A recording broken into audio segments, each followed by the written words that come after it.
Hello children, online ತರಗತಿಗೆ ಸ್ವಾಗತ. ನಮ್ಮ ಲಾಸ್ಟ್ ವಿಡಿಯೋನಲ್ಲಿ ನಾವು ಫೈಲಮ್ ಪೊರಿಫೆರಾ ಅಂದರೆ ಸ್ಪಂಜು ಪ್ರಾಣಿಗಳ ಬಗ್ಗೆ ಓದಿದ್ವಿ. ನಮ್ಮ ಇವತ್ತಿನ ಕ್ಲಾಸಲ್ಲಿ ನಾವು 2 ಫೈಲಮ್ಗಳನ್ನು ಓದ್ಕೊಳ್ಳೋಣ. ಅದರಲ್ಲಿ ಮೊದಲನೇ ಫೈಲಮ್ ಸಿಲೆಂಟ್ರೆಟಾ ಅಂದರೆ ಕುಟುಕು ಕಣವಂತುಗಳು. ಕನ್ನಡದಲ್ಲಿ ನೀವು ಕುಟುಕು ಕಣವಂತುಗಳು ಅಂತ ಓದಿರ್ತೀರಿ. That is phylum Coelenterata. Phylum ಸಿಲೆಂಟ್ರೆಟಾಗ ನಾವು ಇನ್ನೂ ಒಂದು ಹೆಸರು ಕಾಮನ್ ಆಗಿ ಕರಿತೀವಿ. That is Cnidaria. ಸೈಲೆಂಟ್ ಮಾಡಿ ಓದಬೇಕು. That is phylum Cnidaria. ನೀವು ಸಿಲೆಂಟ್ರೆಟಾ ಅನ್ಬೋದು ಅಥವಾ ಇನ್ನೊಂದು ಹೆಸರು that is Cnidaria. So phylum ಸಿಲೆಂಟ್ರೆಟಾಗಳ ಗುಣಲಕ್ಷಣಗಳನ್ನು ಓದ್ತಾ ಹೋಗೋಣ. ರಿಮೆಂಬರ್, ಯೂಶ್ವಲಿ ಸಿಲೆಂಟ್ರೇಟ್ಸ್ಗಳೇನದವ, they are aquatic animals. Aquatic animals ಅಂದರೆ ಏನು? ಜಲವಾಸಿ ಪ್ರಾಣಿಗಳು, ನೀರಿನಲ್ಲಿ ಕಂಡುಬರುವಂಥ ಪ್ರಾಣಿಗಳು. Remember, the coelentrates are aquatic animals. ಮತ್ತು ಯೂಶಲಿ ಅವು ಮರೈನ್ ವಾಟರಲ್ಲಿ ಕಂಡು ಬರ್ತವ ಅಥವಾ ಫ್ರೆಶ್ ವಾಟರಲ್ಲಿ ಕಂಡು ಬರ್ತವ ಅಂದರೆ mostly generally you find coelenterates in marine aquatic habitat ಅಂದರೆ ಉಪ್ಪು ನೀರಲ್ಲಿ ಅವು ಜಾಸ್ತಿ ಕಂಡು ಬರ್ತವೆ. ಆಮೇಲೆ ಕೆಲವೊಂದು ಸಿಲೆಂಟ್ರೇಟ್ಸ್ಗಳು ಸಸೈಲ್ ಆಗಿರ್ತವೆ. ಸಸೈಲ್ ಅಂದರೆ ಏನು? ಯಾವುದಾದ್ರೂ ಒಂದು ಸಬ್ಸ್ಟ್ರಾಟಮಿಗೆ ಅವು ಫಿಕ್ಸ್ ಆಗಿ ಒಂದೇ ಕಡೆ ಇರ್ತವೆ. ಸಸೈಲ್ ಅಂದರೆ they will be fixed to something. ಯಾವುದಾದ್ರೂ ಒಂದಕ್ಕೆ ಅಟ್ಯಾಚ್ ಆಗಿರ್ತವ.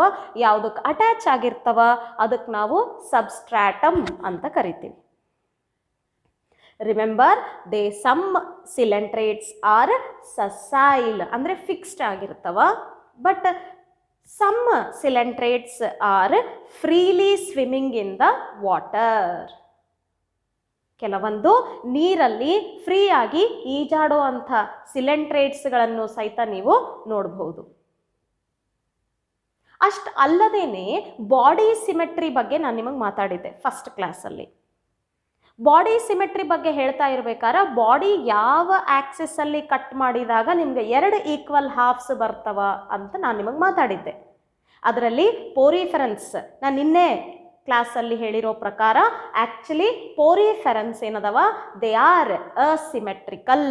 ಅಂದರೆ ನೀವು ಬಾಡಿ ಯಾವುದೂ ಆಕ್ಸಿಸ್ನ ಕಟ್ ಮಾಡ್ರಿ, passing through the centre you don't get 2 equal halves. ನಿಮಗೆ 2 ಸಮನಾದ ಅರ್ಧಗಳು ಪೋರಿಫೆರಾಗಳಲ್ಲಿ ಸಿಗಂಗಿಲ್ಲ. ಆದರೆ ಸಿಲೆಂಟ್ರೇಟ್ಸ್ ಏನದಾವ ಅಲ್ಲಿ ನೀವು ರೇಡಿಯಲ್ ಸಿಮೆಟ್ರಿ ನೋಡಬಹುದು. ಅಂದರೆ body is divisible into 2 equal halves when cut in any radius. ಅಂದರೆ ನೀವು ಯಾವುದೋ ರೇಡಿಯಸ್ನಲ್ಲಿ ಬಾಡಿ ಕಟ್ ಮಾಡ್ರಿ, ನಿಮಗೆ 2 ಅರ್ಧಗಳು ಸಿಗ್ತವೆ. ನೀವಲ್ಲಿ ಹೈಡ್ರಾ ತೋರಿಸ್ಲಿಗತ್ತೆ ನಾನು. Hydra is one of the example for coelenterates. ನೀವು ನೋಡ್ರಿ, ಮೇಲಿಂದ ಅಲ್ಲಿ ಸೆಕ್ಷನ್ ಮಾಡಿರೋ ರೀತಿ, ಭಾಗಿಸಿರೋ ರೀತಿಯಲ್ಲಿ ತೋರಿಸ್ತಾ ಇದೆ ಆ ಪಿಕ್ಚರಲ್ಲಿ. ನೀವು ಯಾವುದೋ ಆ್ಯಂಗಲಲ್ಲಿ ಮೇಲಿಂದ ವರ್ಟಿಕಲಿ ಅಂದರೆ ಸ್ಟ್ರೈಟ್ ಆಗಿ ನೀವು ಕಟ್ ಮಾಡಿದರೆ ನಿಮಗೆ 2 ಈಕ್ವಲ್ ಹಾಫ್ಸ್ಗಳು ಸಿಗ್ತವೆ. ಇದಕ್ಕೆ ನಾವು ರೇಡಿಯಲ್ ಸಿಮೆಟ್ರಿ ಅಂತ ಕರಿತೀವಿ. The body of the coelenterates is radial symmetry. Mostly ನೆನ್ಪಿಟ್ಟಿರಿ ಅನ್ಕೊಂಡಿನಿ. ಸಿಲೆಂಟ್ರೇಟ್ಸ್ ಜೊತೆಗೆ ಇವನ್ ಟೀನೋಫೋರ್ ಆಗಿರ್ಬೋದು, ಎಕಿನೋಡರ್ಮ್ಸ್ ಆಗಿರ್ಬೋದು, ಅವು ಸಹಿತ ರೇಡಿಯಲ್ ಸಿಮೆಟ್ರಿ ತೋರಿಸ್ತವೆ. Remember, the coelenterates are showing radial symmetry. ನಾನು ನಿಮ್ಗೆ ಫಸ್ಟ್ ಪಾಯಿಂಟಲ್ಲಿ ಏನೇ ಹೇಳಿದೆ, that is the coelenterates are also called as cnidarians or Cnidaria ಅಂತ ಕರಿತೀವಿ ನಾವು. ಯಾಕೆ ನಾವು ಅವಕ್ಕೆ ನಿಡೇರಿಯಾ ಅಂತ ಕರಿತೀವಿ? ಆ ಹೆಸರು ಎಲ್ಲಿಂದ ಬಂತ ಅವಕ್ಕೆ? The name Cnidaria is derived from cnidoblasts. The name Cnidaria is derived from the cnidoblasts.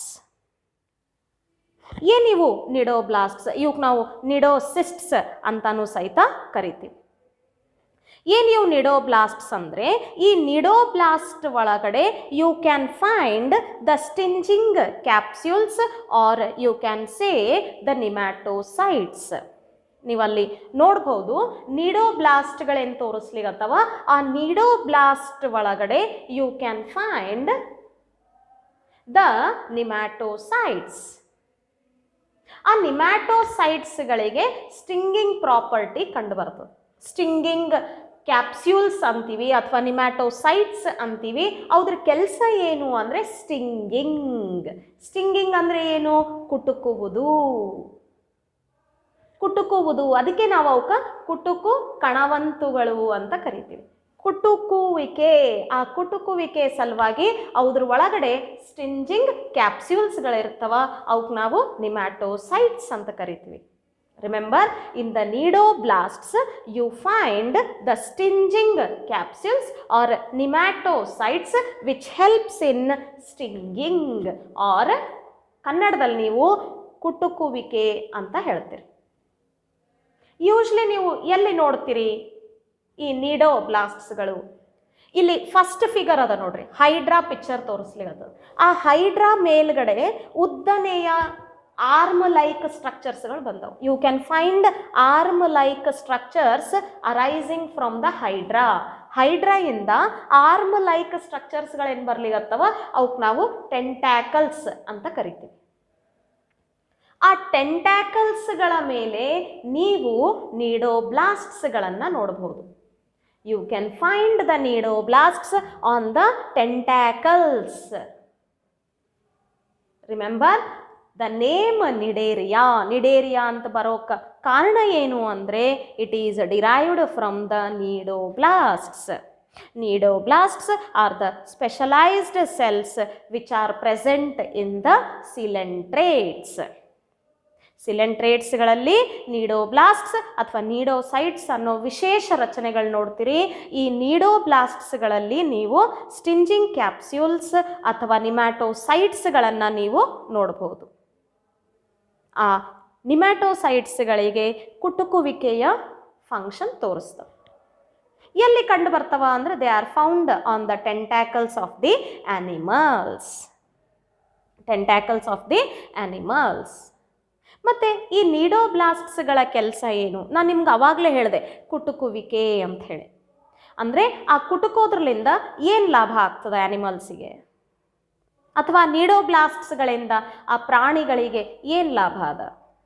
ಮೊದಲನೇದ್ದು ಆ್ಯಂಕರೇಜ್. ಈ ನಿಡೋಬ್ಲಾಸ್ಟ್ಸ್ಗಳು ಆ್ಯಂಕರೇಜಿಗೆ ಸಹಾಯ ಮಾಡ್ತಾವೆ. ಆ್ಯಂಕರೇಜ್ ಅಂದರೆ ಏನು? ಫಿಕ್ಸೇಷನ್ ಅನ್ರಿ ಅಥವಾ ಅಟ್ಯಾಚ್ಮೆಂಟ್ ಅನ್ರಿ. ಬಾಡಿ ಆಫ್ ದ ಆ್ಯನಿಮಲ್ ಯಾವುದಾದ್ರೂ ಒಂದು ಸಬ್ಸ್ಟ್ರಾಟಮಿಗೆ ಅಟ್ಯಾಚ್ ಆಗಕ್ಕೆ ಸಹಾಯ ಮಾಡ್ತಾವೆ. ಯಾವ? ನಿಡೋಬ್ಲಾಸ್ಟ್ಸ್. ಅಷ್ಟಲ್ಲದೇನೆ ತಮ್ಮಷ್ಟಕ್ಕೆ ತಾವು ರಕ್ಷಣೆ ಪಡೆಯೋದಕ್ಕೋಸ್ಕರನೂ ಸಹಾಯ ಮಾಡ್ತವೆ. They also help in defence. ಯಾಕಂದರೆ ಕುಟುಕೋ ಸ್ವಭಾವ ಅದ ಅವಕ್ಕೆ.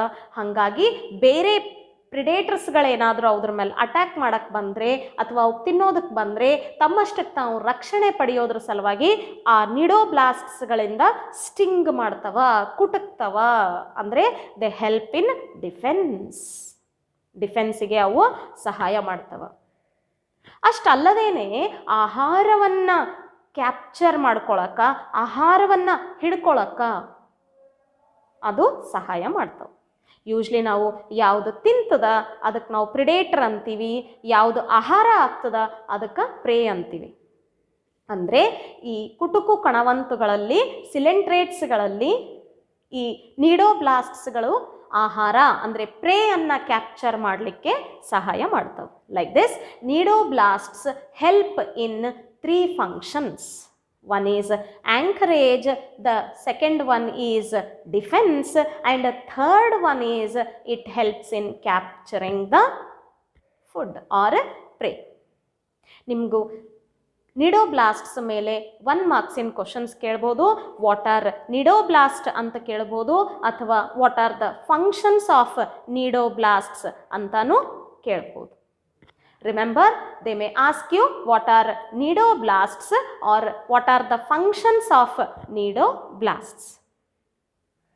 This is about nidoblasts. Why they got the name nidaria? Nidaria anta name ಎದಕ್ಕೆ ಬಂತು ಅಂತ ನೀವು ತಿಳ್ಕೊಂಡ್ರಿ. ನೆಕ್ಸ್ಟ್, ಬಾಡಿ ಒಳಗಡೆ ಇನ್ನೂ ಏನೇನು ವಿಶೇಷತೆಗಳದಾವ ಅಂತ ನೋಡಿದ್ರೆ, remember in the body of the animal of ಸಿಲೆಂಟ್ರೇಟ್ಸ್.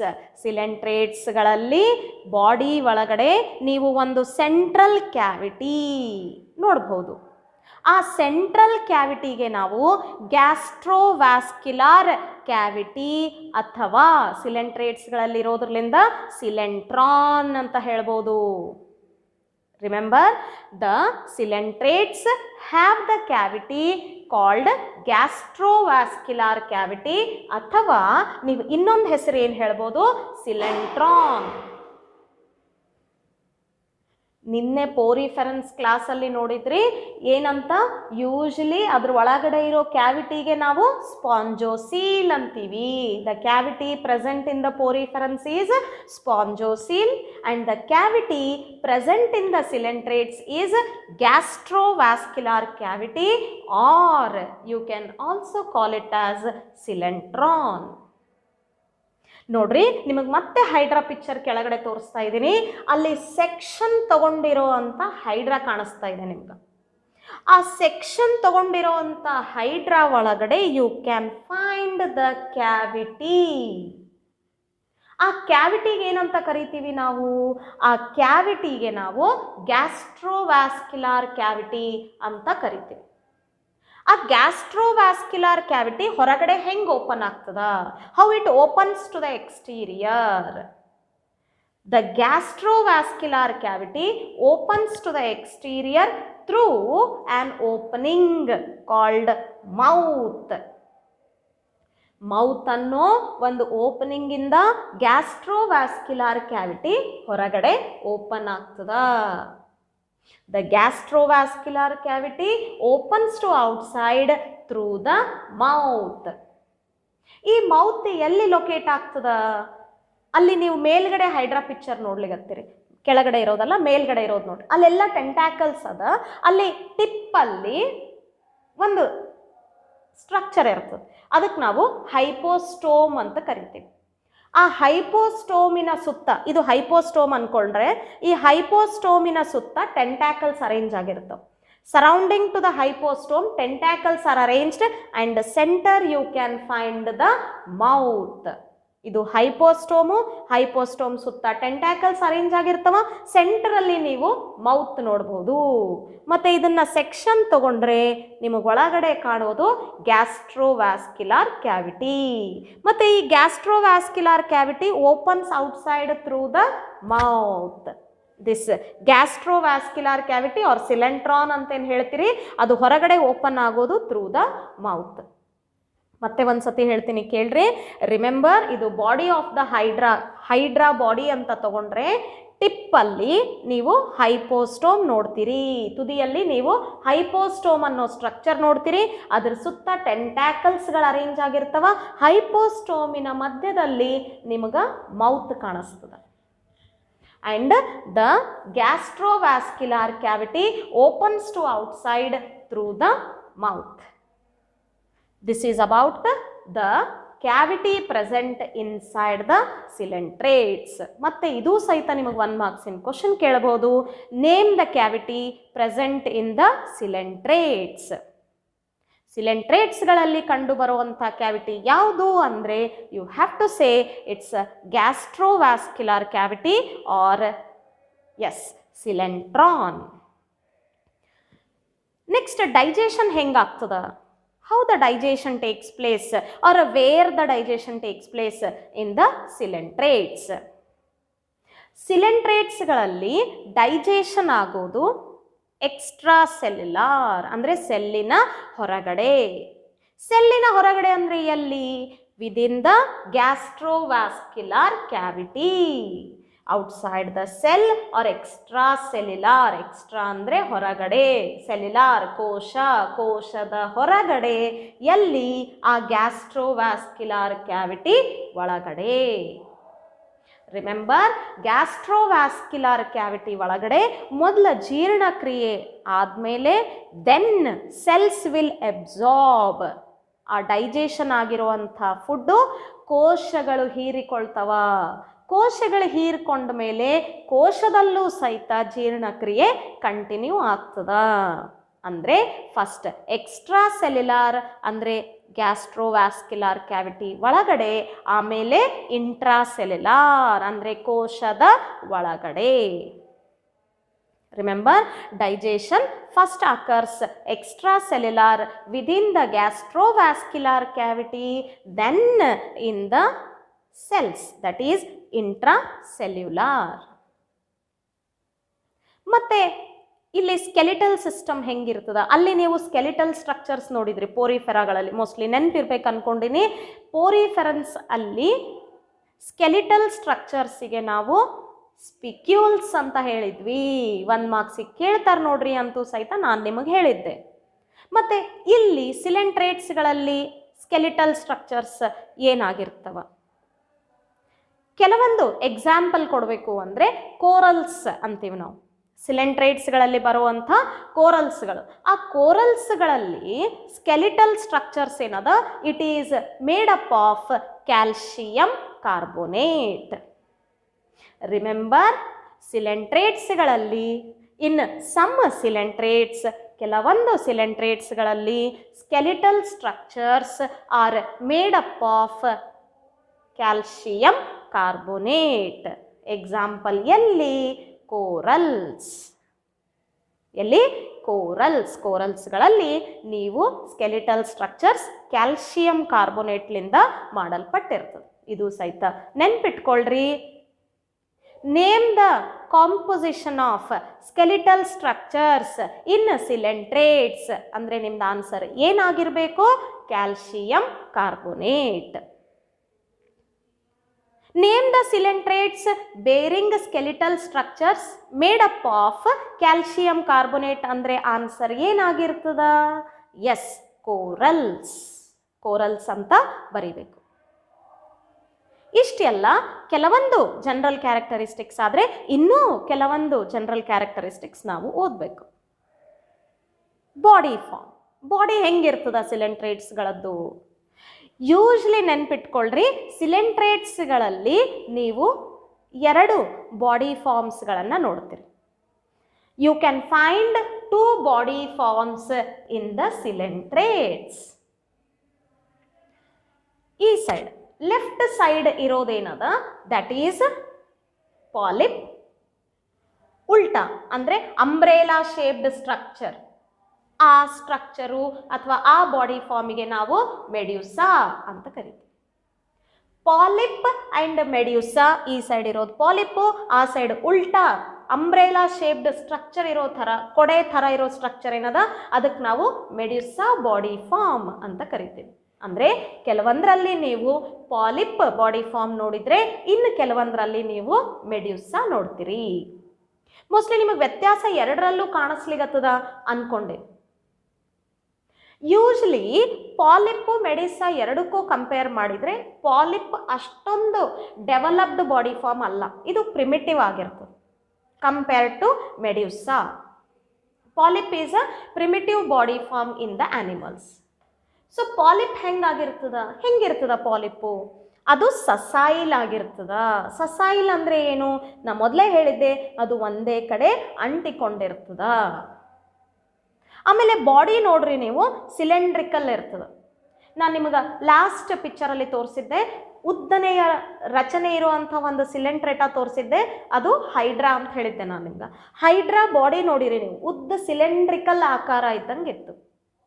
So usually polyp body form ಅಷ್ಟೊಂದು ಡೆವಲಪ್ಡ್ ಇರಂಗಿಲ್ಲ ಕಂಪೇರ್ ಟು ಮೆಡ್ಯೂಸಾ. ಇದು ಸಸಾಯಿಲ್ ಆಗಿರ್ತದ, ಅಂದರೆ ಒಂದು ಸಬ್ಸ್ಟ್ರಾಟಮಿಗೆ it will be found attached. ಆಮೇಲೆ body will be cylindrical. Body will be ಸಿಲೆಂಡ್ರಿಕಲ್.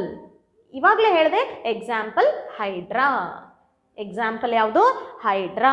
Hydra is an example for coelenterate having polyp body form. Polyp body form ಹೊಂದಿರುವಂಥ ಸಿಲೆಂಟ್ರೇಟ್ಗೆ you can take hydra as an example. ಮತ್ತು medusa ಏನಿರ್ತದ? Medusa body form ಹೆಂಗಿರ್ತದ? Compare to polyp ಇದು ಚೂರು developed ಆಗಿರ್ತದ. ಆಮೇಲೆ it will B inverted ಅಂದರೆ ಉಲ್ಟಾ ಅಂಬ್ರೇಲಾ ಶೇಪ್ಡ್ ಸ್ಟ್ರಕ್ಚರ್ ಅಂದರೆ ಕೊಡೆ ಆಕಾರ ಇದ್ದಂಗೆ ಇರ್ತದೆ. ಆಮೇಲೆ ಇದು ಪಾಲಿಪ್ ಥರ ಒಂದೇ ಕಡೆ ಫಿಕ್ಸ್ಡ್ ಆಗಿರಂಗಿಲ್ಲ. It will be not fixed at one place or to one substratum. ಒಂದೇ ಸಬ್ಸ್ಟ್ರಾಟಮ್ಗೆ ಸ್ಟಿಕ್ ಆಗಿ ಒಂದೇ ಕಡೆ ಇರಂಗಿಲ್ಲ. ಇದು ಫ್ರೀಲಿ ಸ್ವಿಮ್ಮಿಂಗ್ ಆಗಿರುವಂಥ ಪ್ರಾಣಿ ಅಥವಾ ಫ್ರೀಲಿ ಸ್ವಿಮ್ಮಿಂಗ್ ಆಗಿರುವಂಥ ಬಾಡಿ ಫಾರ್ಮ್. ಯಾವುದು? Medusa. Medusa is umbrella shaped structure which is freely swimming in the water. ಎಲ್ಲಿ ನೋಡ್ತೀರಿ? ನಿಮಗೆ ಬ್ಯಾಕ್ಗ್ರೌಂಡಲ್ಲಿ ಒಂದು ಪಿಕ್ಚರ್ ಕಾಣ್ಲಿಕ್ಕತ್ತದ. ದಟ್ ಈಸ್ ಜೆಲ್ಲಿ ಫಿಶ್ ಅಥವಾ ಒರೇಲಿಯಾ ಅಂತ ಹೇಳ್ತೀವಿ ನಾವು. Aurelia or jellyfish is an example for the coelenterate having medusa body form. ಅಂದರೆ ಕೆಲವೊಂದು ಸಿಲೆಂಟ್ರೇಟ್ಸ್ಗಳಲ್ಲಿ ಪಾಲಿಪ್ ಬಾಡಿ ಫಾರ್ಮ್ ಇದ್ದರೆ ಕೆಲವೊಂದು ಸಿಲೆಂಟ್ರೇಟ್ಸ್ಗಳಲ್ಲಿ ಯು ಕ್ಯಾನ್ ಫೈಂಡ್ ಮೆಡ್ಯೂಸಾ. ಎರಡಕ್ಕೂ ಕಂಪೇರ್ ಮಾಡಿದರೆ ಸ್ವಲ್ಪ ಡೆವಲಪ್ಮೆಂಟ್ ಜಾಸ್ತಿ ಹೊಂದಿರೋದು ಮೆಡ್ಯೂಸಾ, ಪ್ರಿಮಿಟಿವ್ ಆಗಿರೋದು ಪಾಲಿಪ್. ಬಟ್ ಕೆಲವೊಂದು ಸಿಲೆಂಟ್ರೇಟ್ಸ್ಗಳದಾವ. There are some coelenterates which may exist in both the form. ಅಂದರೆ ಎರಡೂ ಫಾರ್ಮು ಒಂದೇ ಆನಿಮಲ್ಸಲ್ಲಿ ನೋಡ್ಬೋದು. ಅಂದರೆ ಮೊದಲ ಪಾಲಿಪ್ ಫಾರ್ಮೇಷನ್ ಆಗ್ಬೋದು, ಆ ಪಾಲಿಪ್ಲಿಂದ ಮೆಡ್ಯೂಸಾ ಬರ್ಬೋದು, ಮತ್ತೆ ಮೆಡ್ಯೂಸಾಲಿಂದ ಪಾಲಿಪ್ಪು, ಮತ್ತೆ ಪಾಲಿಪ್ಪಿಂದ ಮೆಡ್ಯೂಸಾ. ಇದಕ್ಕೆ ನಾವು ಆಲ್ಟರ್ನೇಷನ್ ಆಫ್ ಜನರೇಷನ್ ಅಂತ ಕರಿತೀವಿ, which is also called as metagenesis. Which is also called as ಮೆಟಾಜೆನೆಸಿಸ್.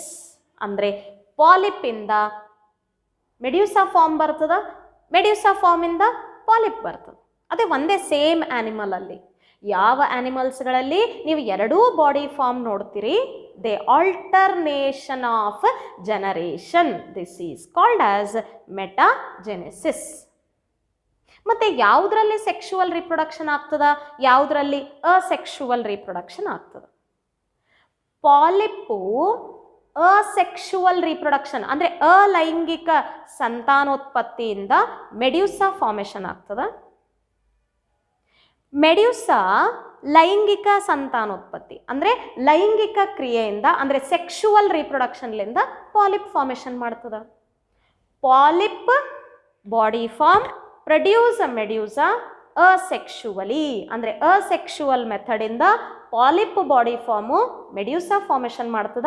ಮೆಡ್ಯೂಸಾ ಇಂದ ಸೆಕ್ಷುವಲ್ ಮೆಥಡಿಂದ ಮತ್ತೆ ಪಾಲಿಪ್ ಫಾರ್ಮೇಷನ್ ಆಗ್ತದೆ. ಇದು ಪಾಲಿಪ್, ಇದು ಮೆಡ್ಯೂಸಾ. ಪಾಲಿಪ್ಪಲ್ಲಿ ಅಸೆಕ್ಷುವಲ್ ರಿಪ್ರೊಡಕ್ಷನ್. ನೀವು ಇದು ಪಾಲಿಪ್ ಅಂತ ತಗೊಂಡ್ರೆ ಪಾಲಿಪ್ಪಲ್ಲಿ ಆಗೋದು ಅಸೆಕ್ಷುವಲ್ ರಿಪ್ರೊಡಕ್ಷನ್, ಮೆಡ್ಯೂಸಾ ಅಲ್ಲಿ ಆಗೋದು ಸೆಕ್ಷುವಲ್ ರಿಪ್ರೊಡಕ್ಷನ್. ಇವಾಗ ಎರಡೂ ಬಾಡಿ ಫಾರ್ಮು ಒಂದೇ ಆ್ಯನಿಮಲ್ ಅಲ್ಲಿ ನೋಡ್ಲಿಕ್ಕತ್ತಿದ್ರ ಪಾಲಿಪ್ಪಲ್ಲಿ ಅಸೆಕ್ಷುವಲ್ ರಿಪ್ರೊಡಕ್ಷನ್ ಆದಮೇಲೆ ಮೆಡ್ಯೂಸಾ ಬರ್ತದ, ಮೆಡ್ಯೂಸಾ ಅಲ್ಲಿ ಸೆಕ್ಷುವಲ್ ರಿಪ್ರೊಡಕ್ಷನ್ ಆದಮೇಲೆ ಪಾಲಿಪ್ ಬರ್ತದ. Like this there is an alternation of generation.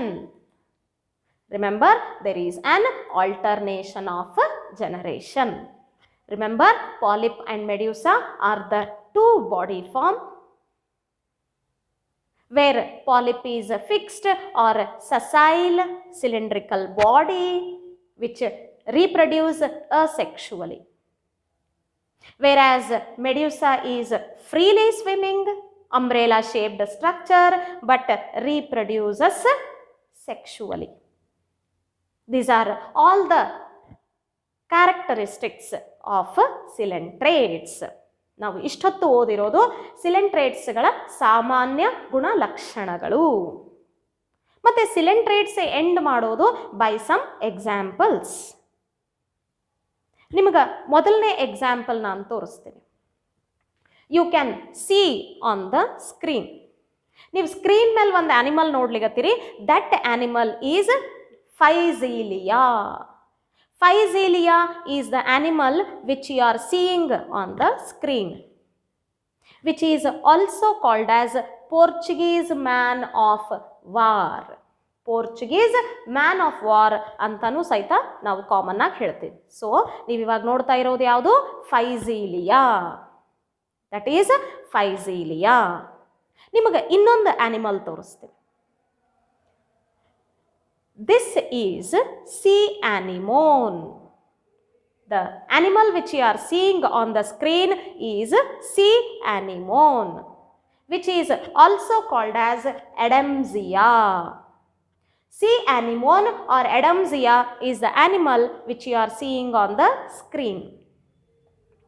We'll see the next example. You can see the animal on the screen. Which is this animal? This is sea pen. This is sea pen. That is Pennatula. Pennatula is the example. ನೀವು ಅವಾಗ ನೋಡ್ತಾ ಇರೋದು Pennatula. That is sea pen. Let us see one more example.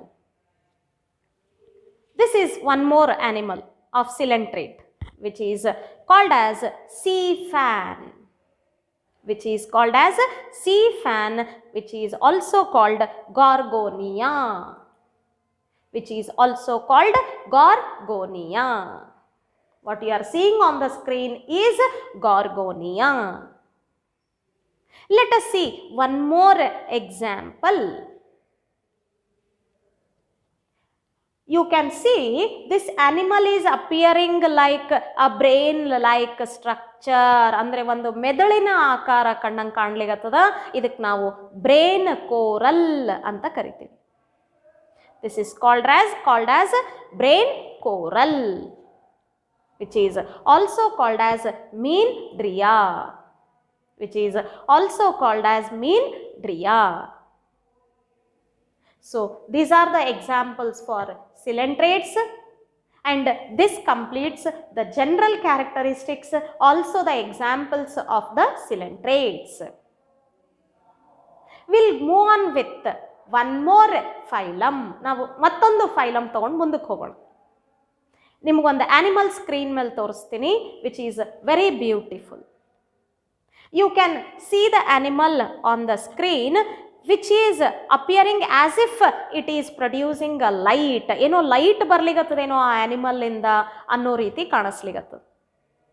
Yes, we are now studying the next phylum, that is Ctenophora. Next phylum ನಾವು ಇವಾಗ ಓದ್ತಾ ಇರೋದು ಟೀನೋಫೊರಾ.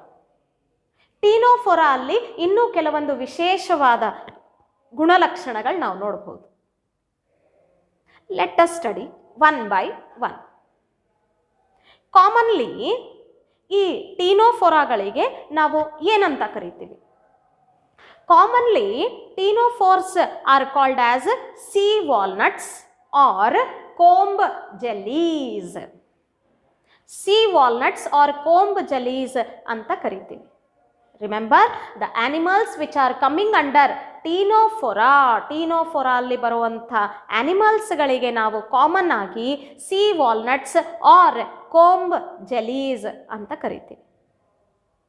ಇವು ಸಹಿತ ಇನ್ನೂ ನೀರು ಬಿಟ್ಟು ಹೊರಗಡೆ ಬಂದಿಲ್ಲ, ಅಂದರೆ still these are also aquatic. ಅಂದರೆ ಇವು ಸಹಿತ ಜಲವಾಸಿ ಪ್ರಾಣಿಗಳೇ ಅದಾವೆ. Even these are also aquatic animals, but exclusively they are marine habitat. ಅಂದರೆ purely they are marine aquatic habitat, ಅಂದರೆ ಉಪ್ಪು ನೀರಲ್ಲೇನೆ ಕಂಡು ಬರುವಂಥ ಪ್ರಾಣಿಗಳದಾವ. Remember, usually you find them in the marine aquatic habitat. ಮತ್ತು ಇನ್ನೂ ಕೆಲವೊಂದು ಗುಣಲಕ್ಷಣಗಳನ್ನು ನಾವು ನೋಡ್ತಾ ಹೋದರೆ, ನೀವು ಟೀನೋಫೊರಾಗಳ ಬಾಡಿ ತಗೊಂಡ್ರೆ ಆ ಬಾಡಿ ಮೇಲೆ ಯು ಕ್ಯಾನ್ ಫೈಂಡ್ ಎಕ್ಸ್ಟರ್ನಲಿ, ಅಂದರೆ ಹೊರಗಡೆ ಬಾಡಿ ನೀವೇನಾದರೂ ನೋಡಿದರೆ you can find 8 rows of comb plates. 8 rows of comb plates ಅಂದರೆ 8 ಸಾಲುಗಳ 8 ಸಾಲುಗಳ ciliated comb plates. Ciliated comb plates ಅಂದರೆ ಕೋಂಬ್ ಪ್ಲೇಟ್ಸ್ ಮೇಲೆ ಸಣ್ಣ ಸಣ್ಣ ಸಣ್ಣ ಸೀಲಿಯಾಗಳು ಕಂಡು ಬರ್ತವೆ. ಅವು 8 ರೋಗಳಲ್ಲಿ ಅರೇಂಜ್ ಆಗಿರ್ತವೆ. They will be arranged in 8 rows on the body of the ctenophores. Ctenophores ಬಾಡಿಗಳ ಮೇಲೆ you can find 8 rows of ciliated comb plates. And ಈ ಕೋಂಬ್ ಪ್ಲೇಟ್ಸ್ಗಳು ಆ ಪ್ರಾಣಿಗೆ ಯಾವ ರೀತಿ ಸಹಾಯ ಮಾಡ್ತದ? ಈ ಕೋಂಬ್ ಪ್ಲೇಟ್ಸ್ಗಳು ಪ್ರಾಣಿಗಳಿಗೆ ನೀರಲ್ಲಿ ಚಲನೆಗೆ ಸಹಾಯ ಮಾಡ್ತವ. They help in locomotion. Remember, they help in locomotion. ನೆನ್ಪಿಟ್ಕೊಳ್ರಿ, ಟೀನೋಫೊರಾಗಳಲ್ಲಿ ವಿಶೇಷವಾಗಿ you can find comb plates only in the ctenophores. ನಿಮಗೆ ಕೇಳ್ತಾರ, name the group of or name the phylum in which you find comb plates. ನೀವು ಏನಂತ ಹೇಳಬೇಕು? ಟೀನೋಫೋರ್ಸ್. ಅಥವಾ name the locomotory structures ಇನ್ ಟೀನೋಫೋರ್ಸ್ ಅಂತ ಕೇಳಬಹುದು. ಏನು ಬರೀತೀರಿ? ಮತ್ತೆ ಕೋಂಬ್ ಪ್ಲೇಟ್ಸ್. ನೋಡ್ರಿ, ಎರಡಕ್ಕೂ ಆನ್ಸರ್ ಸೇಮ್, ಬಟ್ ಕೇಳೋ ರೀತಿ ಬೇರೆ ಬೇರೆ ಆಗಿರ್ತದೆ. Name the function of or write the function of comb plates ಅಂತ ಕೇಳಿದರೆ ಏನು ಹೇಳ್ತೀರಿ? The function of comb plates is they help in ಲೊಕೊಮೋಷನ್.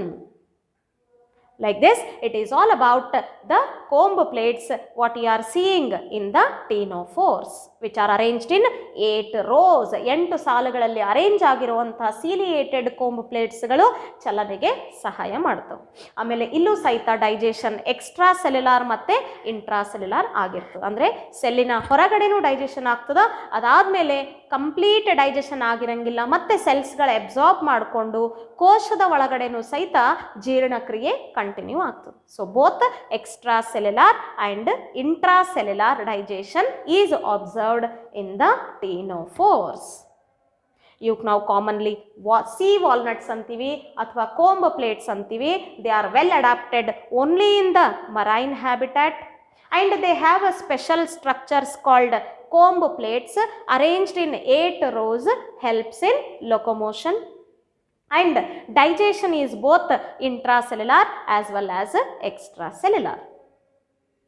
ಇನ್ನು ಕೆಲವೊಂದು ವಿಶೇಷ ಗುಣಲಕ್ಷಣಗಳನ್ನು ನಾವು ನೋಡಬೇಕು ಅಂದರೆ, ನಿಮಗೆ ಫಸ್ಟ್ ನಾನು ಸ್ಕ್ರೀನ್ ಮೇಲೆ ಪಿಕ್ಚರ್ ತೋರಿಸಿದ್ದೆ. ಆ ಪಿಕ್ಚರಲ್ಲಿ ನಾನು ನಿಮಗೆ ಹೇಳಿದ್ದೆ, ಆ ಆ್ಯನಿಮಲ್ ಏನೋ ಲೈಟ್ ಪ್ರೊಡ್ಯೂಸ್ ಮಾಡ್ತಾ ಇದೆ ಏನೋ ಅನ್ನೋ ರೀತಿಯಲ್ಲಿ ಕಾಣಿಸ್ಲಿಕ್ಕತ್ತದ ಅಂತ ಹೇಳಿದ್ದೆ. ಇದಕ್ಕೆ ನಾವು ಬಯೋಲ್ಯುಮಿನೆಸೆನ್ಸ್ ಅಂತ ಕರಿತೀವಿ. This is called as bioluminescence. ಹಂಗಂದ್ರೆ ಏನು? ಬಯೋಲ್ಯುಮಿನೆಸೆನ್ಸ್ ಅಂದರೆ the property of living organism. ಇದು ಜೀವಿಗಳ ಗುಣಲಕ್ಷಣ. ಏನು? ಲೈಟನ್ನು ಹೊರ ಹಾಕೋದು ಅಥವಾ ಲೈಟನ್ನು ಎಮಿಟ್ ಮಾಡೋದು. ಲೈಟ್ ಎಮಿಟ್ ಮಾಡುವಂಥ ಪ್ರಾಪರ್ಟಿ ಲಿವಿಂಗ್ ಆರ್ಗ್ಯಾನಿಸಮ್ಸ್ಗಳಲ್ಲಿ ಕಂಡು ಬಂದರೆ ನಾವು ಅದಕ್ಕೆ ಬಯೋಲ್ಯುಮಿನೆಸೆನ್ಸ್ ಅಂತ ಕರಿತೀವಿ. ಅಲ್ಲಿ ತೋರಿಸ್ಲಿಗತ್ತೀನಿ ನಾನು ನಿಮಗೆ. ಬಯೋಲ್ಯುಮಿನೆಸೆನ್ಸ್ ಅಂದರೆ you can write the property of living animals or organisms to emit the light. ನಿಮಗೆ 1 ಮಾರ್ಕ್ಸಿನ ಕ್ವಶನ್ನ ಕೇಳ್ಬೋದು, ವಾಟ್ ಈಸ್ ಬಯೋಲ್ಯುಮಿನೆಸೆನ್ಸ್ ಅಂತ. ನೀವು ಡೆಫಿನೇಷನ್ ಬರೀಬೇಕಾಗ್ತದ. It is the property of living organisms to emit the light. Mostly ನೀವು ಅಲ್ಲಿ ಕಾಣಿಸ್ಲಿಕ್ಕತ್ತದ, ನೀವು ನೋಟ್ ಡೌನ್ ಮಾಡ್ಕೋಬಹುದು. That definition is important for 1 marks. ಅಷ್ಟೇ ಅಲ್ಲ, name the phylum which is having bioluminescence activity or bioluminescence property. ಏನು ಹೇಳ್ತೀರಿ? That is Ctenophora ಅಂತ ಬರಿಬೇಕು. Bioluminescence is exclusively seen in the ctenophores. 1 ಮಾರ್ಕ್ಸಿನ ಕ್ವಶನ್ 2 1 ಮಾರ್ಕ್ಸ್ನಾಗ ಕೇಳಬಹುದು.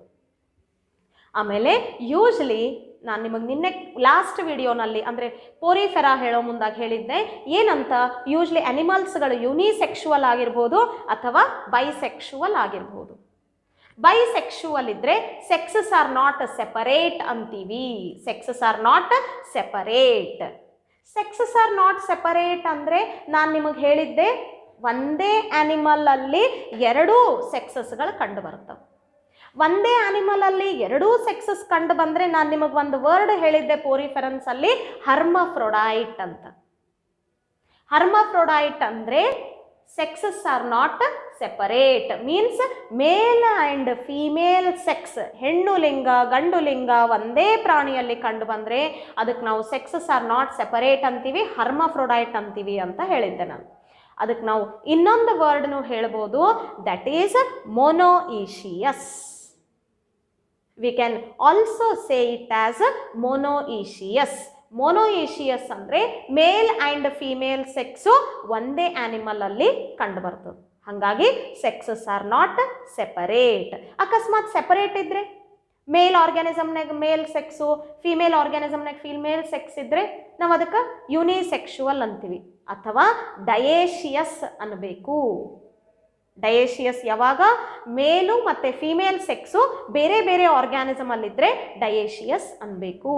ಬಟ್ ನಮ್ಮ ಟೀನೋಫೋರಾಗಳಲ್ಲಿ ನಾವು ಸೆಕ್ಸಸ್ ಆರ್ ನಾಟ್ ಸೆಪರೇಟ್ ಅಂತ ಹೇಳ್ತೀವಿ, ಅಂದರೆ ಹರ್ಮಫ್ರೊಡೈಟ್ ಅಥವಾ ನಾನು ಇನ್ನೊಂದು ವರ್ಡ್ ಹೇಳಿದೆ ಇವತ್ತು, that is monoecious. Means male and female sexes are found in the same animal. ಆಮೇಲೆ ಇಲ್ಲಿ ಸಂತಾನೋತ್ಪತ್ತಿ ಹೆಂಗಾಗ್ತದ? ಸಂತಾನೋತ್ಪತ್ತಿ means reproduction takes place only by sexual method. ಅಂದರೆ ಇಲ್ಲಿ ಅಸೆಕ್ಷುವಲ್ ಮೆಥಡ್ ಆಗಂಗಿಲ್ಲ, ಇಲ್ಲಿ ನೀವು ಬರೀ ಸೆಕ್ಷುವಲ್ ಮೆಥಡ್ ಮಾತ್ರ ನೋಡ್ಬೋದು. ಬಟ್ ಸಿಲೆಂಟ್ರೇಟ್ಸ್ಗಳಲ್ಲಿ ನೀವು ಅಸೆಕ್ಷುವಲ್ನು ನೋಡ್ಬೋದು. ಲೈಕ್ ಫಾರ್ ಎಕ್ಸಾಂಪಲ್ ಬಡ್ಡಿಂಗ್ ಅಂತ ಹೇಳ್ತೀವಿ ನಾವು. ಬಡ್ಡಿಂಗ್ ಅಂದರೆ ಆ ಹೈಡ್ರಾ ಏನದ ಅದ್ರ ಮೇಲೆ ಒಂದು ಸಣ್ಣ ಬಡ್ ಫಾರ್ಮೇಷನ್ ಆಗ್ತದೆ, ಆ ಬಡ್ ಸಪ್ರೇಟ್ ಆಗಿ ಮತ್ತೆ ಒಂದು ಹೊಸ ಪ್ರಾಣಿಯಾಗಿ ಡೆವಲಪ್ ಆಗ್ಬೋದು, ಅಂದರೆ ಅಲ್ಲಿ ಬಡ್ಡಿಂಗ್ ಆಗ್ತದೆ. ಅಂದರೆ ಅಸೆಕ್ಷುವಲ್ ಮೆಥಡ್ ನಾವು ಸಿಲೆಂಟ್ರೇಟ್ಸ್ಗಳಲ್ಲಿ ನೋಡ್ಬೋದು. ಬಟ್ ಟೀನೋಫೋರ್ಸ್ಗಳಲ್ಲಿ ನೀವು ಅಸೆಕ್ಷುವಲ್ ಮೆಥಡ್ ನೋಡಲಿಕ್ಕೆ ಸಾಧ್ಯ ಇಲ್ಲ. You can find only sexual method. You can find reproduction is by sexual method ಅಥವಾ ಲೈಂಗಿಕ ಸಂತಾನೋತ್ಪತ್ತಿಯಿಂದ ಆಗ್ತದೆ. ಮತ್ತು ಫರ್ಟಿಲೈಸೇಷನ್ ಎಲ್ಲಿ ಆಗ್ತದ? Within the body or outside the body ಅಂತ ನೋಡಿದರೆ fertilisation takes place outside the body in the water medium. ದೇಹದ ಹೊರಗಡೆ ನೀರಿನಲ್ಲಿ ನಿಷೇಚನಾ ಕ್ರಿಯೆ ಆಗ್ತದೆ.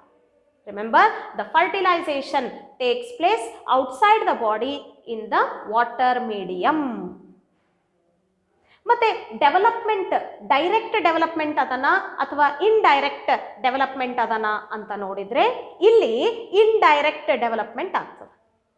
ಇಂಡೈರೆಕ್ಟ್ ಡೆವಲಪ್ಮೆಂಟ್ ಅಂದರೆ ನಾ ಪೋರಿಫೆರೆನ್ಸ್ ಹೇಳೋ ಮುಂದಾಗ ನಿಮ್ಗೆ ಹೇಳಿದ್ದೆ, ಕೆಲವೊಂದು ಪ್ರಾಣಿಗಳು ಝೈಗೋಟು ಡೈರೆಕ್ಟ್ಲಿ ಅಡಲ್ಟ್ ಆಗಿ ಡೆವಲಪ್ ಆಗ್ತಾ ಹೋಗಂಗಿಲ್ಲ. ಇಟ್ ವಿಲ್ ಪಾಸ್ ಥ್ರೂ ಒಂದು ಸ್ಟೇಜ್ ಪಾಸ್ ಆಗ್ತದೆ. ಆ ಸ್ಟೇಜಿಗೆ ನಾವು ಲಾರ್ವಲ್ ಸ್ಟೇಜ್ ಅಂತ ಕರಿತೀವಿ.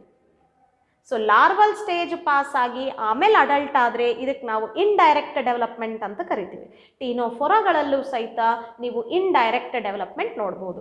Reproduction by sexual method, fertilisation is external and development is indirect. Means first it will pass larval stage, then it comes or reach adult stage. These are all the general characteristics of the ctenophores. You can see the variety of ctenophores on the screen. So now let us study some examples for ctenophores. ಮೊದಲನೇ example ನಾನು ನಿಮಗೆ screen ಮೇಲೆ ತೋರಿಸ್ತೀನಿ. You can see the animal on the screen. That is Pleurobrachia. This is Pleurobrachia. The animal what you are seeing on the screen is Pleurobrachia. ನಿಮಗೆ ಇನ್ನೊಂದು animal ತೋರಿಸ್ತೀನಿ. You can see on the screen. Yes, this animal is Ctenoplana. The animal what you are seeing on the screen is Ctenoplana. Ctenoplana ಆದ್ಮೇಲೆ let me show one more animal. Yes, this is Beroe. The animal what you are seeing on the screen is Beroe. These are all the different examples which you have seen in the ctenophores. ಇಲ್ಲಿವರೆಗೂ ನಾವು ಎರಡು ಫೈಲಮ್ಸ್ಗಳನ್ನು ನೋಡಿದ್ವಿ. ಒಂದು ಸಿಲೆಂಟ್ರೇಟ್ಸ್, ಇನ್ನೊಂದು ಕ್ಟೀನೋಫೋರಾ. ಇವು ಎರಡು ಫೈಲಮ್ಗಳ ಗುಣಲಕ್ಷಣಗಳಾಗಿರಬಹುದು ಅಥವಾ ಎಕ್ಸಾಂಪಲ್ಸ್ಗಳಾಗಿರ್ಬೋದು. This is all about today's video. ನನ್ನ ಮುಂದಿನ ವಿಡಿಯೋನಲ್ಲಿ I come up with one more phylum. ಆ ಫೈಲಮ್ಗಳ ಗುಣಲಕ್ಷಣಗಳು ಮತ್ತು ಅವುಗಳ ಎಕ್ಸಾಂಪಲ್ಸ್ಗಳನ್ನು ತಗೊಂಡು ನನ್ನ ಮತ್ತೆ ಮುಂದಿನ ವಿಡಿಯೋನಲ್ಲಿ ಬರ್ತೀನಿ. ಅಲ್ಲಿವರೆಗೂ ಟೇಕ್ ಕೇರ್ ಚಿಲ್ಡ್ರನ್. ಬಾಯ್.